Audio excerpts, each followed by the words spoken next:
Hi, I am Joe Wheeler, and I'm the archaeologist and heritage program manager at Midday National Tallgrass Prairie, and I'm joined by Michelle Pearion. I'm the botanist at Midewin National Tallgrass Prairie.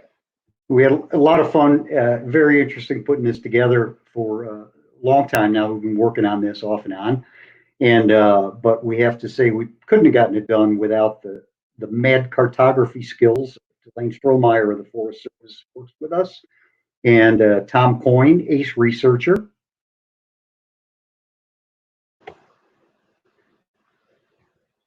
And in case we lost her, it's also Eric Ulasik. He's botanist, so Michelle was going to say that, but he's an IDNR botanist, formerly of the Forest Service, but he currently runs botanical surveys for IDNR. And Nick Buddy, also a former Midewin guy who is now National Resource Land Manager for Forest Preserve District of Will County. So I start out and say with apologies to Barry Wood, who in 1993 in North American Review wrote an article focused on the modern condition of the land as of 1993 by comparing it to Eliza Steele's journey. We're going to be a little more focused on Eliza Steele's journey per se. There we go. So in 1841, Eliza Steele published a book, A Summer Journey in the West, and it describes her 44-day-long 1840 trip from her home in Brooklyn up the Hudson River, through the Great Lakes, and then by stagecoach from Chicago to Peru, where she boarded a steam packet down the Illinois River, Mississippi, continued her trip, and eventually returning to New York. So they arrived in Chicago at 9 a.m. On the 6th of July, and boarded a stagecoach on the evening of the 6th. And then at dawn on the 7th of July, upon awaking on the stagecoach, she says, I fell asleep, and when I was awakened at dawn this morning by my companion, that I might not lose the scene, I started with surprise and delight. I was in the midst of a prairie, a world of grass and flowers stretched around me, rising and falling in gentle undulations, as if an enchanter had struck the ocean swell and it was at rest forever. So if you'd like to take a look at the book, at the very bottom of the page center, you can see the link. You can get it on the Internet Archive. There's a search by A Summer Journey in the West, and then just Steele with an E, because she doesn't use her first name, Eliza, in the title page of the book. At Midday National Tallgrass Prairie, we often use this description, about a two-page description of the tallgrass prairie on the cusp of disappearing under the plow, to talk about the target environment that we're tasked to recreate in our restoration efforts, trying to put back together 18,000 plus acres of native tallgrass prairie. So we have three questions that kind of came to mind as we look at this. And the first is, where exactly is that prairie that she describes in the book? What details can we glean from it that will help us with our efforts in helping the environmental restoration? And also, who exactly was Eliza Steele? Well, Eliza Steele, born 1798 in Brooklyn, New York, was from a prominent New York family, very well-educated, well-traveled, with a wide range of interests. And we don't exactly know where she was educated, possibly at home, tutors, so forth, but she certainly had a wide range of knowledge. In 1838, at the age of 40, she married a British immigrant merchant named Joseph Steele. June and July of 1840, they made their trip to the American frontier. And later that year, she published her first book, Heroines of Sacred History. So the other two books were religious. This is the only of the three of her books that's really secular in nature. In any event, she published it in 1841.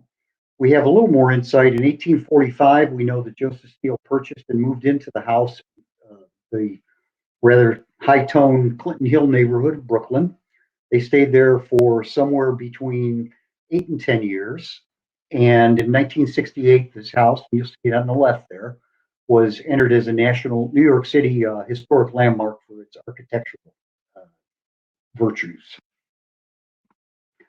In 1850, the census records him as a 53-year-old merchant, and I highlighted in yellow the real estate that he owned at the time, which was valued at $40,000. Today, that would be about $1.25 million with inflation. He's married to, as it records, Elvira Steele versus Eliza, but we're pretty sure that's her. And also in their household is a coachman from England, Richard Wright, and two Irish-born young women who were probably household servants. In 1851, she publishes her last known book, which is Sovereigns of the Bible. 1855, they have moved to the Bowery district, which at the time was also a very affluent area in Manhattan. He lists his occupation as gentleman, so we assume that may suggest he's retired at that point. His nephew now lives with him. He's a clerk, 20 years old, from England. And now they have three young women from Ireland who are living in their home as servants. In 1860, at the age of 62, Eliza, while vacationing in Saratoga Springs with Joseph, dies. Her remains go back to New York.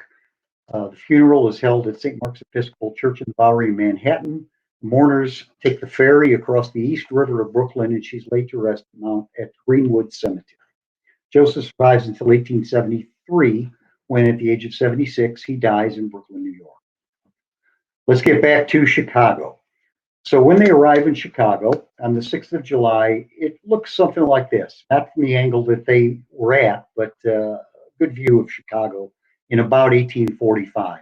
You can see on the horizon on the left, all those little vertical lines are the masts of ships on the main channel of the Chicago River. The bigger ships couldn't get any further up than the main channel of the Chicago River. On the right-hand side, you'll see on the south branch of the Chicago River, there's a small sailing vessel, smaller vessel which could negotiate it. And in the foreground, lots of cattle and a hay wagon and all kinds of agricultural stuff going on. And at the time, this probably would have been depicted from around Roosevelt Road or 1200 South and Halstead, looking northeast. The first place they go when they arrive is to meet friends at the Lake House Hotel. That is where the Wrigley Building now stands. Picture from 1857 gives you an idea of what it looks like. This is an imaginary bird's eye view looking eastward from just over the lake. And you can see the big cupola on the top of the hotel. It faces Rush Street rather than Michigan Avenue. And she talks about looking out over the houses and their gardens and then the prairies beyond. And she talks about the bright waters of Lake Michigan behind her. The 1860 photo on the right shows those bright waters of Lake Michigan. This one is viewed, the Lake House Hotel from the south, looking northeast, and you can see the horizon of Lake Michigan. It's here that they decide that they're going to continue on their trip. Instead of turning around and going back to New York, they're going to travel down the Illinois River, first by stagecoach, pick up a packet on the Illinois, down to the Mississippi in order to see the Mississippi. They purchased stagecoach tickets at the Frank and Walker Stage Office. This building here would have been at the southwest corner of Lake and Dearborn Streets. And we know a lot of what we know about her route and a lot of the information we have on this trip comes from the fact that because Frank and Walker were prominent and well-documented, Stagecoach was a company in the area at the time, and also it held government contracts. So we know when they were supposed to get to each of these stations where they picked up or dropped off mail. So it's pretty good insights into her trip, which helps a lot. 9 o'clock that evening on the 6th of July, they get on the stagecoach. They say it's going to take us to, I underline, Peoria, because at that time they probably were unaware that the steam packet from Peru was operating. So they eventually spent less time in the stagecoach than others would. They crossed the Clark Street Bridge over the Chicago River. They picked up the mail, and then they turned west to go on Madison Street out of the city onto the wet prairie.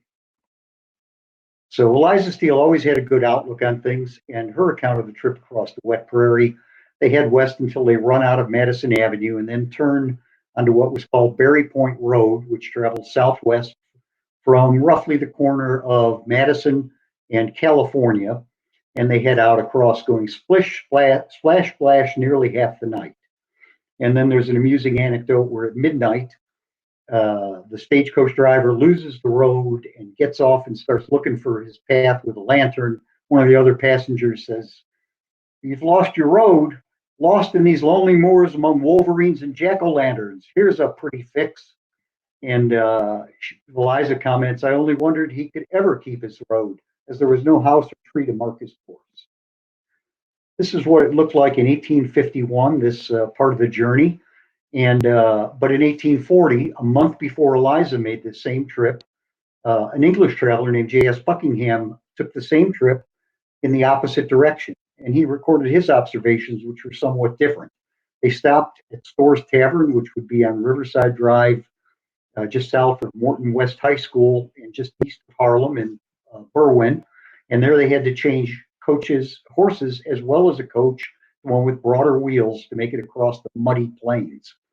So the highlighted part, he describes his crossing the road 2 miles an hour, crossing this path, stopping at every slough and pit to survey it, 6 inches to a foot deep in mud and water.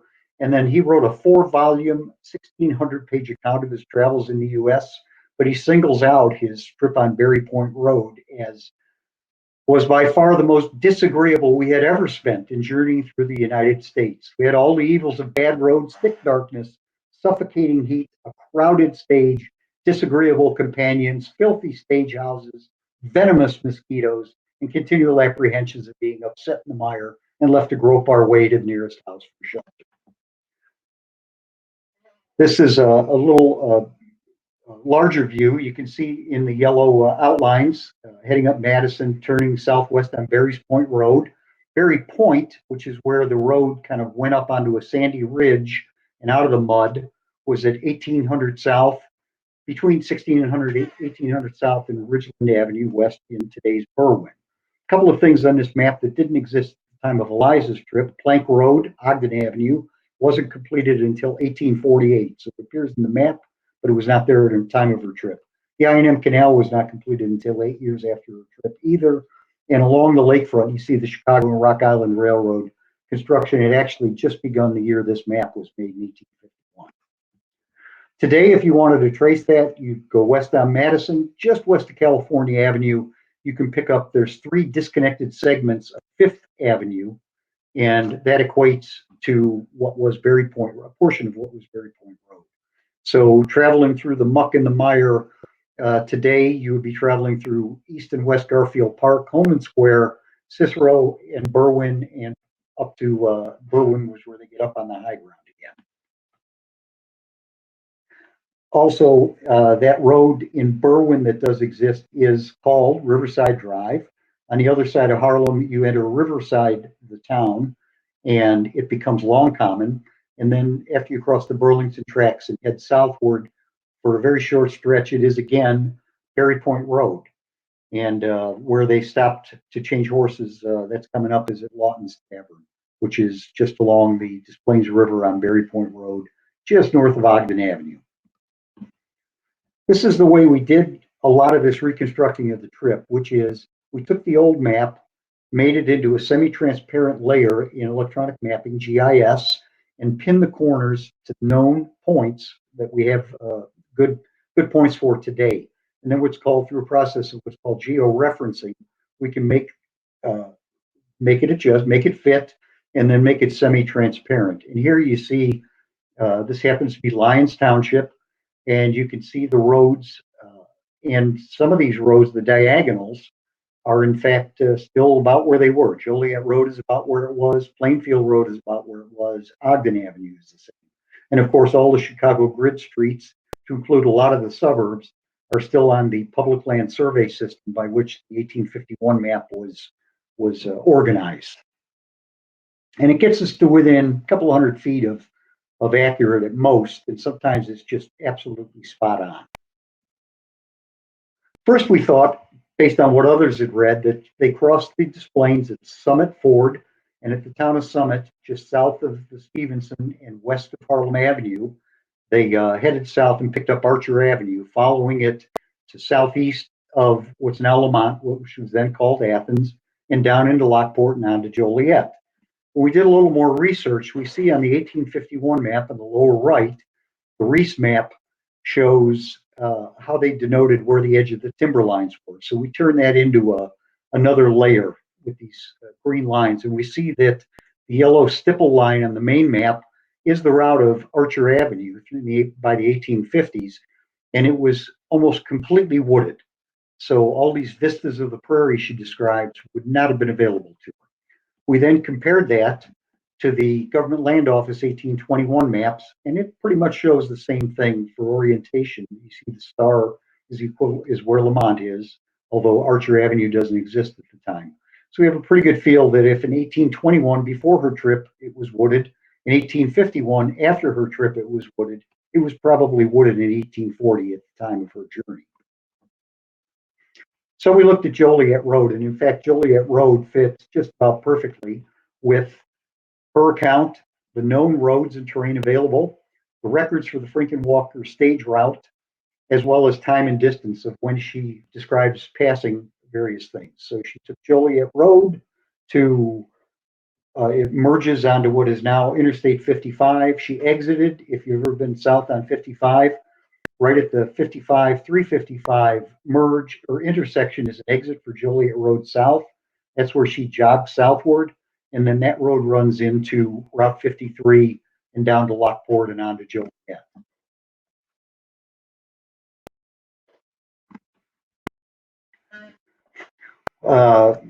This gives you an idea of where those roads are a little more precisely, but you can see the merge onto Joliette Road, or of Joliette Road onto I-55. So where she saw the prairie was basically on I-55.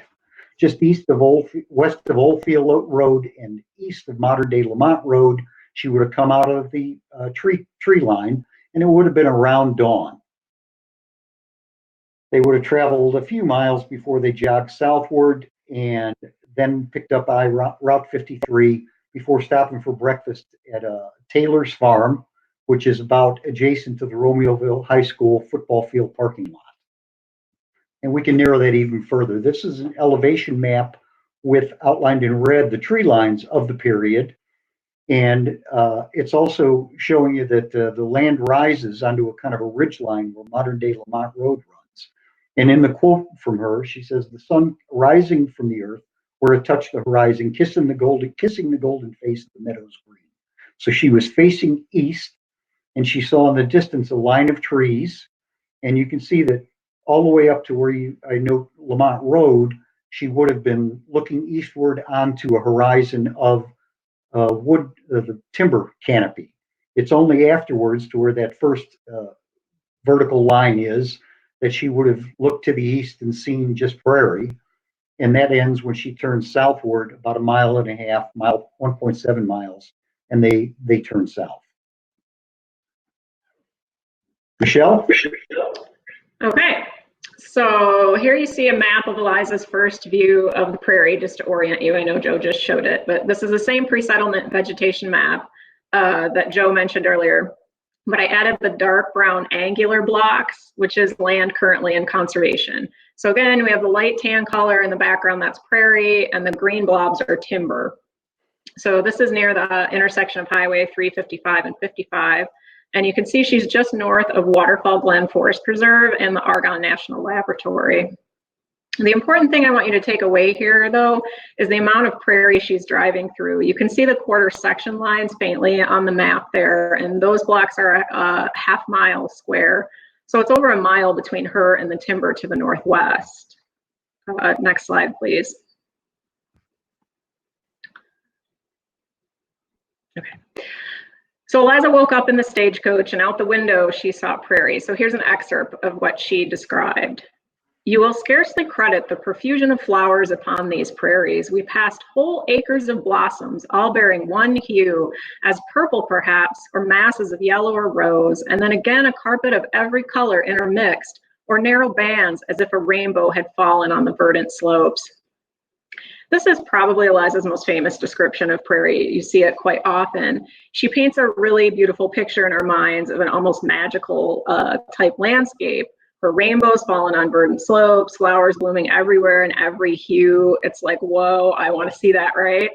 Eliza wasn't alone in recording her journey through the prairie, though. So let's compare Eliza's poetry with Mr. Buckingham's account, which Joe touched on earlier.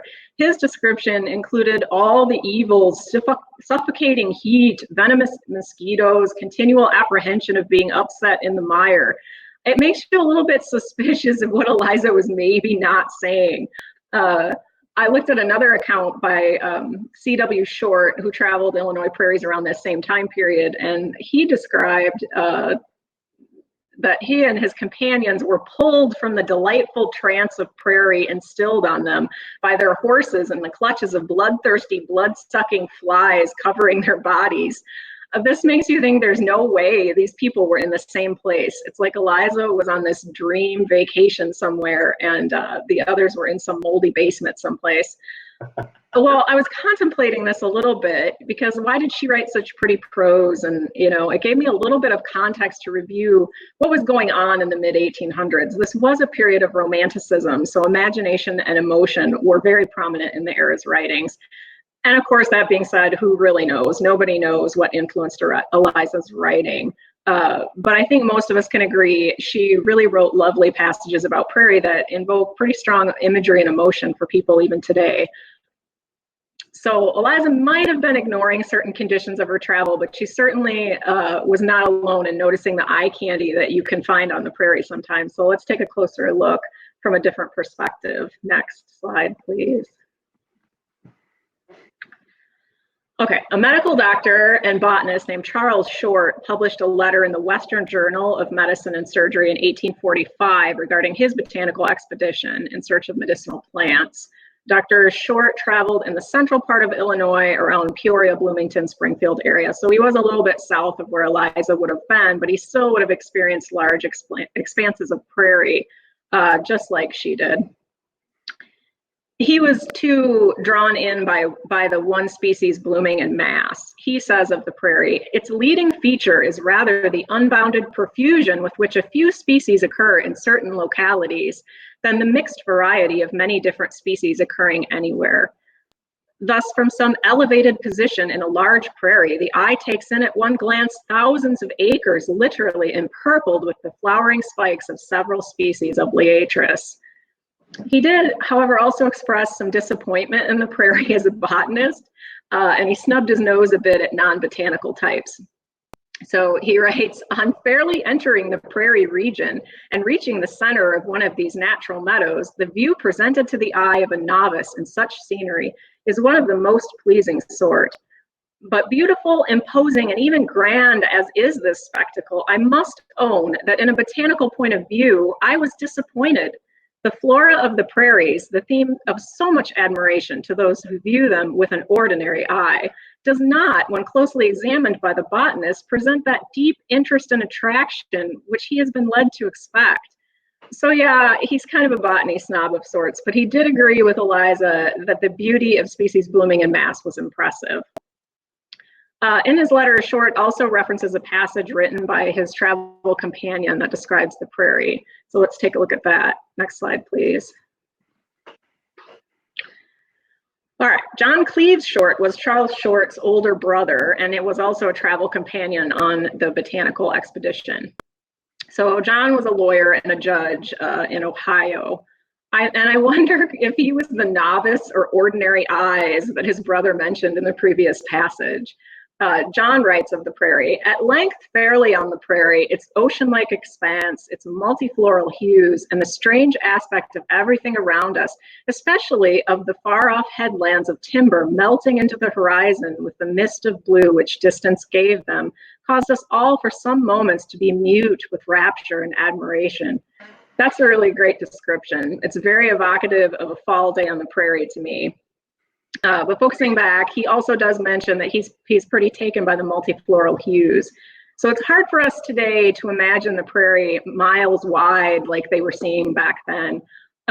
While we still see patterns of blooming species as they described them, it's definitely on a much smaller scale than the 1800s. So let's fast forward to the early 1900s. Next slide, please. So we come forward to 1905 to 1909 and a small prairie remnant near Elmhurst. Arthur Vestal, a professor of botany at University of Illinois, sees the congregation of species just as Eliza and Charles and John had experienced over half a century before this. But what's the difference, you might ask? Well, this time we have photos, woohoo! No more poetically written prose needed. We can see it with our own eyes and quietly reflect.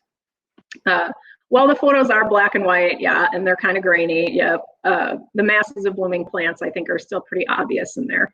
So Vestal simply describes this remnant as 600 feet in length.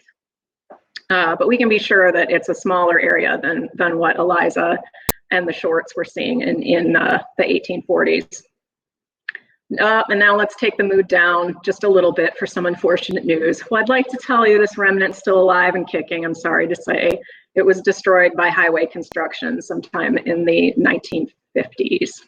Okay, next slide, please. Today, we still see prairies putting on a monochromatic show in remnants and restorations.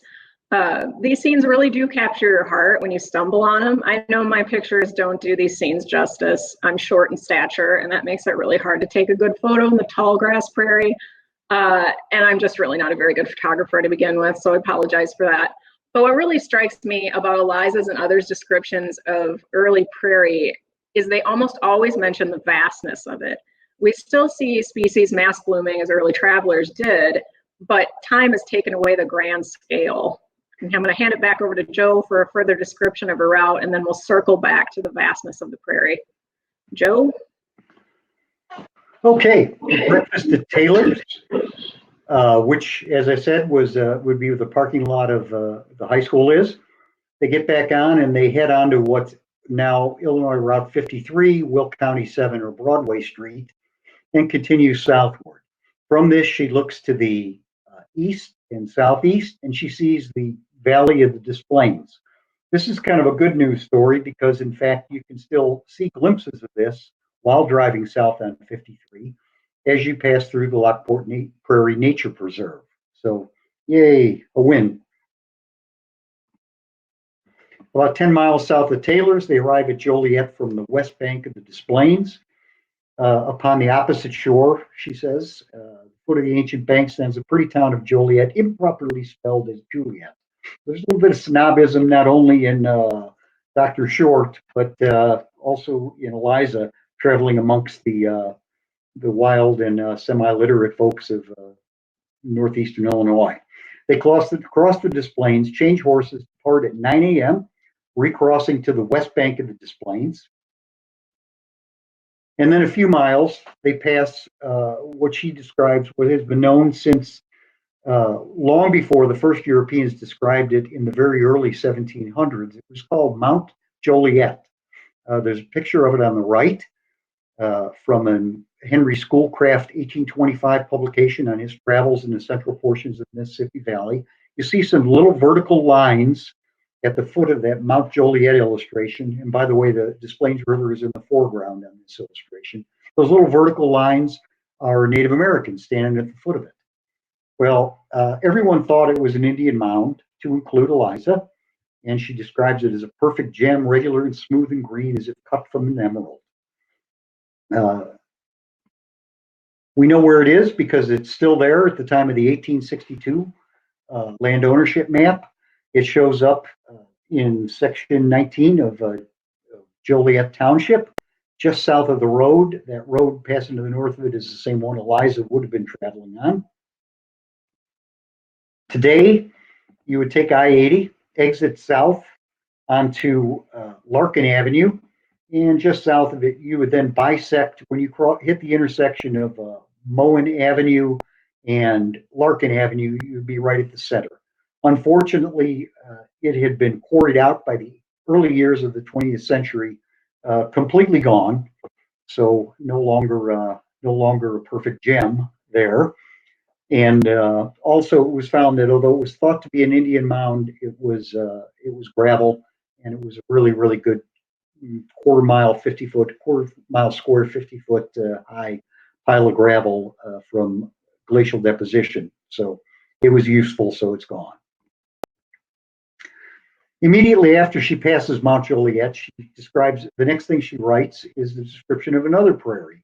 And this one is likely just about 5 point something miles northwest of Midewin. So this prairie describes something as close as she got to Midewin.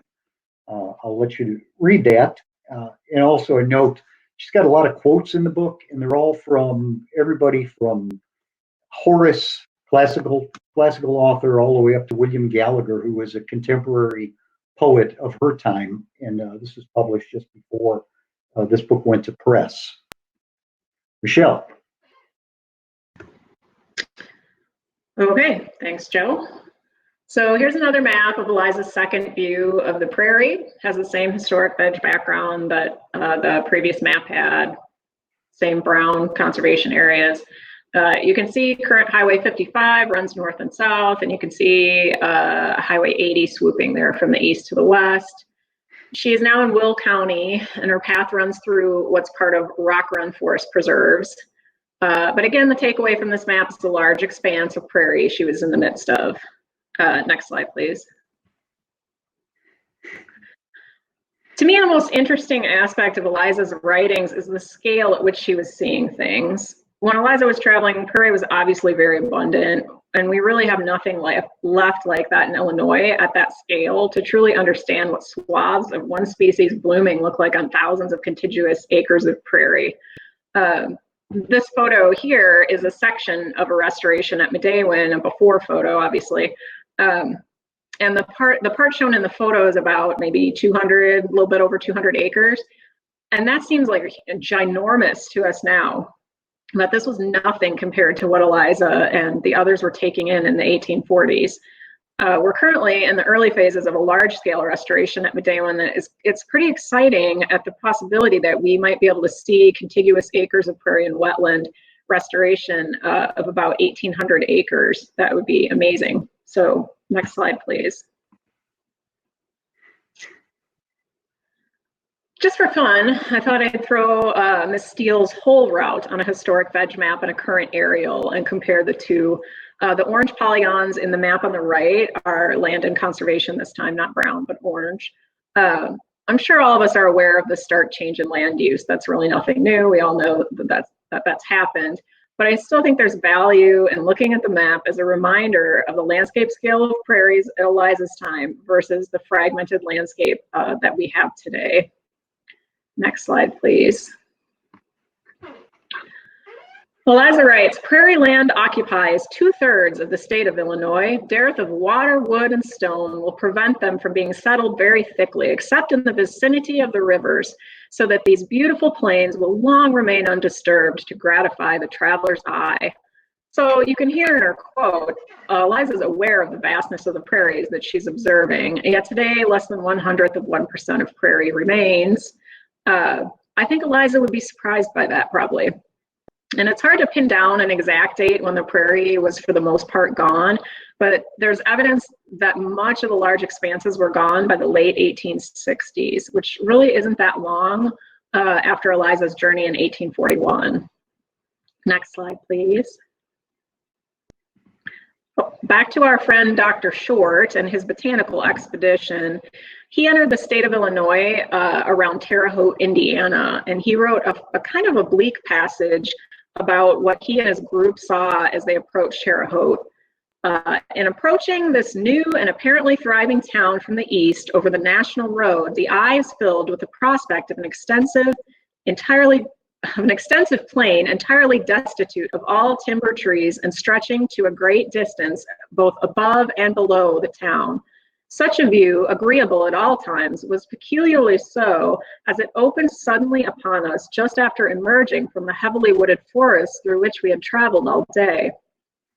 The Terre Haute Prairie, however, has been all reclaimed, or rather, botanically speaking, desecrated by the hand of man, and no portion of it now remains in a state of nature. Corn, grass, small grain, and other cultivated crops now occupy the hundreds of acres which lately bloomed and blossomed with indigenous productions. So Short was only able to identify 2 native species when he was traveling through this area that was converted, hoary vervain and ironweed, which if you're familiar with either of those plants. That's really not very surprising. So conversion of prairie to crop and urban pursuits was already underway in 1845. Let's fast forward to the early 1900s. Next slide, please. Remember that Vestal visited this prairie near Elmhurst in 1905 to 1909, though he didn't publish about it until 1914. He suggested this area remained intact as long as it did because it was small and it had a location between woods and wet areas, and that made it kind of inconvenient for people to convert it to anything. Unfortunately, as I already mentioned, that ultimately did not save it. Next slide, please.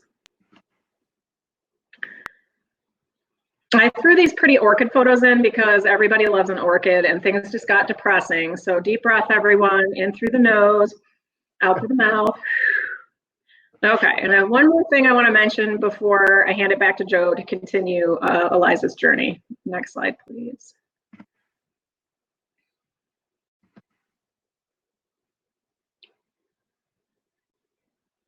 In following Eliza's narrative, she writes a short list of plants she presumably sees along her route. She mentions a few cultivated species common in gardens of the area that are probably escapees like bouncing bet and sweet William. Her list contains some peculiar plants though, based on her early July travel date. She lists bluebells, which I think of bluebells as the spring ephemeral Mertensia virginica.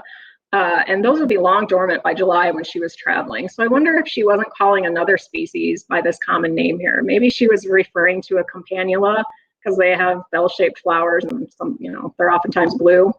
Maybe she was seeing harebells, Campanula rotundifolia, or marsh bellflower, Campanula paranoides. She later lists more plants, fringed gentian, goldenrod orchis, and so on. Fringed gentian, Gentianopsis cornata, is a fall blooming plant, which makes it a little bit early. She wouldn't have seen that one blooming either. She includes both solidago and yellow goldenrod, which is a little bit odd because most of the time, you know, solidago is a yellow goldenrod, or at least it was until names changed. Scarlet lobelia is also one that she lists, and that was probably Lobelia cardinalis, cardinal flower, which typically would bloom a little bit later in July than Eliza's visit as well. I think probably the most alluring things she lists are superb pink moccasin flower and orchis. As we covered earlier, everybody loves an orchid, right? And apparently Eliza was no different. Moccasin flowers, or lady slippers, are cypripedium orchids, and there are a couple of pink, or at least partially pink, cypripediums in the region. But Flora of the Chicago region had no occurrences of this species in Will County. There's records in the surrounding counties, so maybe she was seeing something and recalling it from an earlier portion of her journey. Orchis can be a common name for Galliaris spectabilis, but this species should be done blooming by July, so I don't think she would have seen that either. So maybe she was using the term orchis as a general term for orchids. And in early July, maybe she was seeing an eastern prairie fringed orchid, Platanthera leucophea, or another Platanthera species. The only plant she really describes in any detail is, she calls it teasel, but she describes it as having a tall stem, purple head, and a fringe of long pink petals. And to me, that screams out pale purple coneflower, Echinacea pallida. So some of the species, like I mentioned, she lists wouldn't have been blooming during her trip. I wonder if she was getting some information about species she would see from books or by picking up names from locals. We can read her list with interest for sure, but we should keep in mind that she had no particular botanical knowledge or training we know of. So her list certainly isn't a flora of the areas she traveled through. For this, we have to look to others. And there are a variety of articles and manuscripts published regarding early flora of Illinois. Actually, Habitat 2030 has a nice web page where a lot of these sources are in one place. Also, Flora of the Chicago region reviewed not only literature, but also a ton of herbarium specimens to create the latest edition. So that's a pretty good resource too for historic flora. All right, with that, I'll pass it back to Joe. Thank you. Just a little closer look at where this second prairie Michelle was just speaking about was. The road exactly that she was on does not exist anymore, but weaving through first south of Interstate 80, then north, And then right about at the ramps at the intersection of I-80 and I-55, she enters the woods where the road would have split off southward to Shanahan or continue westward in towards Kendall County, which wasn't created until the year after her trip. I'm just pointing out that that point at the intersection of I-55 and I-80 is about 5.3 miles from the northwest corner of Midewin, and the closest she would have approached to us. They arrive at Oxable Creek at about 1 p.m. They stop for lunch at a place that would have been called Patrick's Tavern. This would have been 4 hours after they left Joliet. And on her quote or discussion about that, the thing that struck me was she says when they arrived there at Patrick's Tavern, that was the first place, the first house, the first farm that they had seen since they left Joliet at 9 a.m. So even though the Prairie settlement was well underway, it really, few farms were still few and far between. A little bit more of Eliza talking about when the stagecoach stopped and they called the hands in from the fields for their lunch with the stagecoach travelers. She said, and they came in without their coats, their shirt sleeves rolled up, they placed themselves beside us. One does not dress for dinner upon the prairies.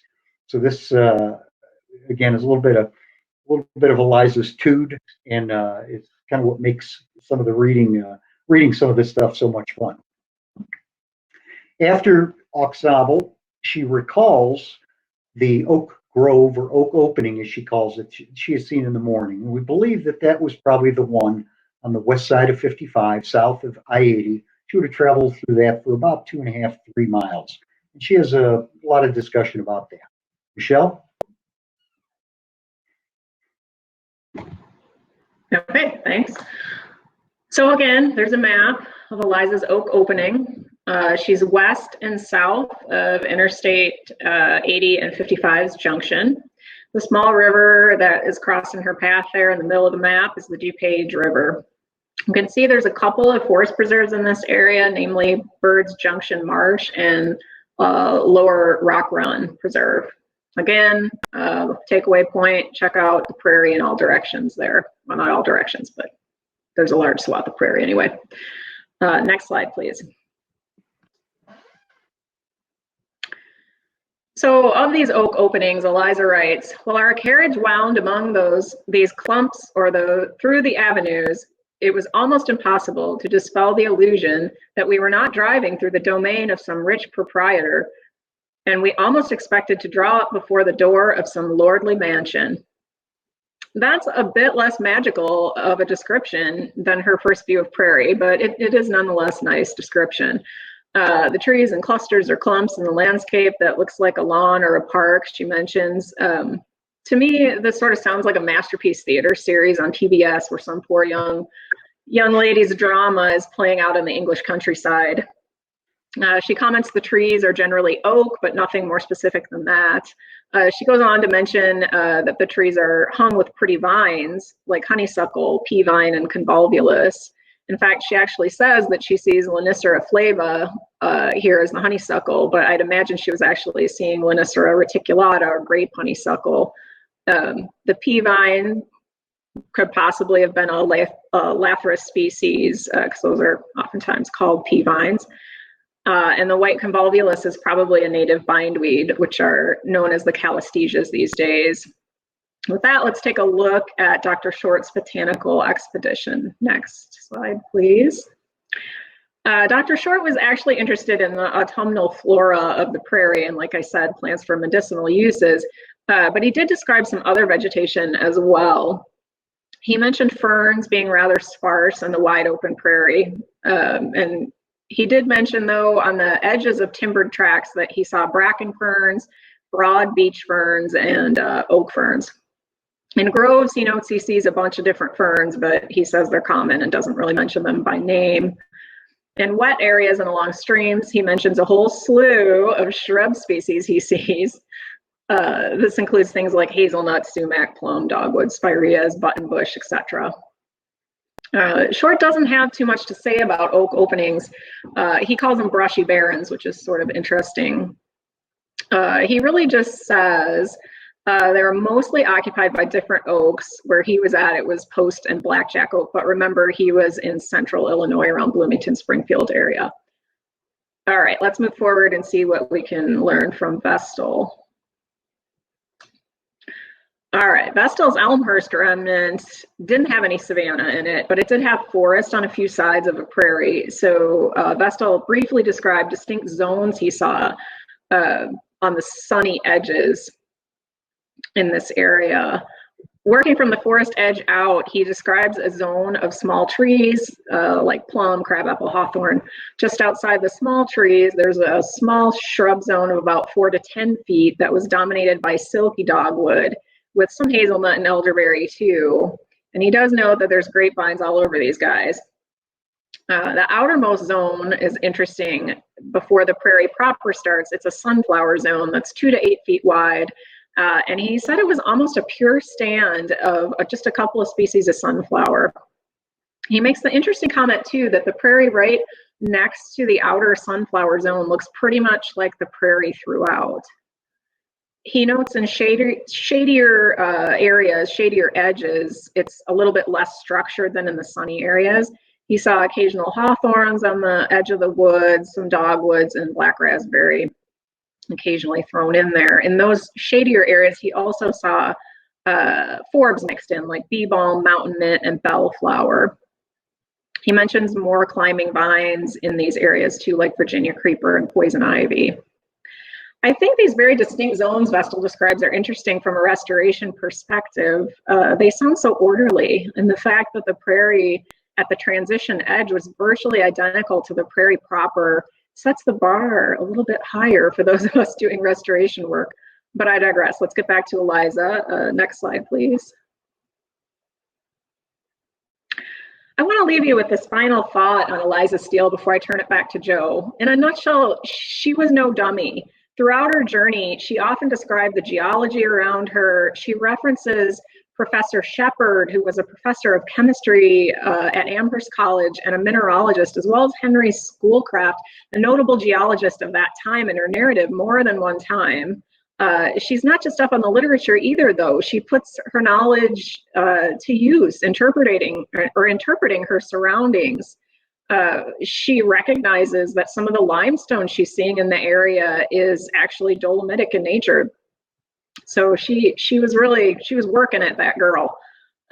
She also mentions that Native Americans burned the prairie every fall, and this is probably the reason why there wasn't any trees in the prairie, which seems like it took popular thinking a little while to come back to that idea. Now, she was a wealthy lady, so she probably had more access to education and more time to spend reading and whatnot than someone of lesser means, but let's not overlook the fact that she was still a woman in 1841. Times were different for us ladies back then, and though she wasn't a scientist or a scholar, she certainly had a good intellect for her time. With that, I'll pass it back to Joe. I don't know how to follow that up, but so interestingly enough, after they passed the Aux Sable, there's a lot of miles to go on the stagecoach. But she really doesn't say anything more than basically, you know, you could sum up the next couple of pages, just more prairie, very little detail. I think she was kind of done with it by the time after they had lunch and got back on the stagecoach. They arrive at Ottawa later in the day at the Frink and Walker stagecoach station, and they change horses and reboard the stagecoach at about 7:40 their time. She says it's near sunset, so that was 7:40 p.m. that day. Take that stagecoach the last 16 miles to Peru, where they board the steamboat Frontier. This news clipping you see on the right is actually from 10 days after her trip, and it announces as something that will happen. The Blakely master will run the steamboat Frontier as a regular packet between Peru and Peoria. So I think their ability or their opportunity to take the Frontier, to board that, ride the steamboat down the Illinois, save themselves a good long distance on the stagecoach, is probably what we would think of as a soft opening for that route. This just a few highlights of the trip. Joliet on the right, 12.5 miles to the Aux Sable crossing, 10 miles. They would have stopped at Lisbon, for a change of horses. That was where Frank Walker had a stage house. 22.3 miles to Ottawa, where they changed horses again, and then the final 15 miles to Peru. And very little about anything after she crossed the Ogden Ave and until she boards the boat in Peru. So we are in the middle at Midewin. Siobhan P.C. is a visitor information specialist. She's working up the actual route, so you can take that route, narrated by someone reading the Eliza Steele parts with some good maps. We'll lean on our friend Delane for those. And Story using a Q instead of an O, is a free app for the phone that we use for service, Midewin. Or on your computer, you can go to midewin.onsell.com and then select the tours icon at the bottom. I would like you to pick up our names and emails and the phone number for Midewin. We can get you the references. I'm going to show you a whole bunch of references as the last two slides, but please don't try to remember all of that. Once again, how to contact Michelle and I, and we have links. These are available if you want to ask for those. I'm afraid we can't leave them up there quite long enough to copy anything down. These are mostly many of Michelle's references, and she mentioned significantly that habitat2030.org for forgotten flora. So with that, I'm going to stop sharing, and we have just a couple of minutes to look at or see any questions. I'm going to take a look at the stage and see if we have any questions. Okay. Katie or Brandon, I'm just getting a look at these. Do you see any questions we need to address in there?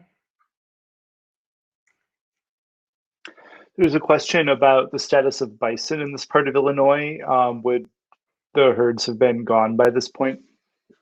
Yeah, supposedly I think there was one animal supposed to be, I can't remember the name of the grove, but it was the grove near the town where Wild Bill Hickok was born, kind of southwest of Rockford.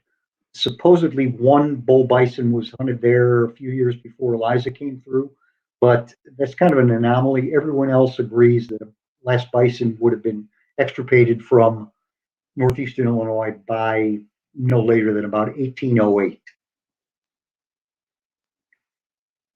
What kind of woods is Short referring to when talking about the dominance of basswoods? Are they in the floodplain or near wetlands?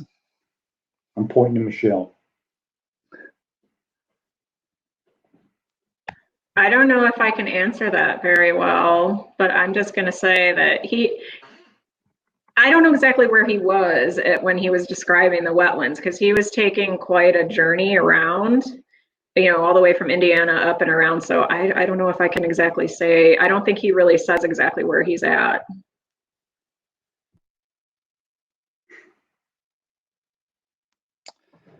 Yeah, and please put questions in the chat. We've got time for a few more.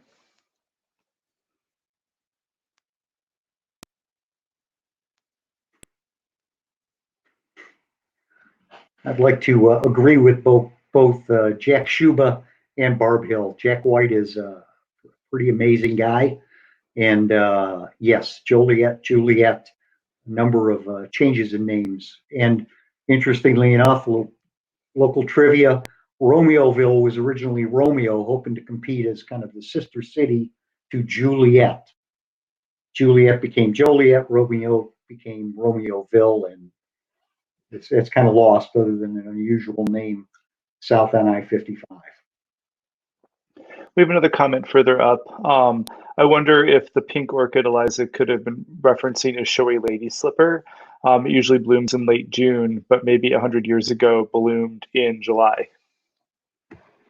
Yeah, that was one of the species that I was considering, that one and just regular pink lady slipper. Those are, I think, the only two that have any pink on them at all in this area. Did Eliza have sketches in her notes, drawings of the flowers?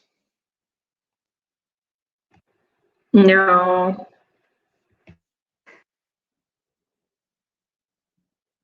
And this is a question for visiting Midewin more generally. Are there organized trips to get to Midewin for those who don't drive or own a car? And I'm going to let Veronica Hinkie, our public affairs officer, talk to that one. I see she's on helping us to answer.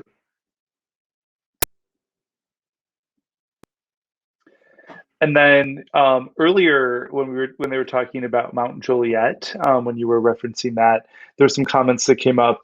Could it have been a glacial cane or a drumlin? It was a drumlin. Got it. And if you contact us and get the references, there's a great kind of a compilation written in 1930 of everything they knew about the Mount Joliet within a few years after it was quarried out. So it's a good reference and tells you a lot about that. And then I think to end this wonderful session, there was a lot of excitement about the quote, "Orchids make everything better." So I think folks at Wild Things will definitely agree with that sentiment.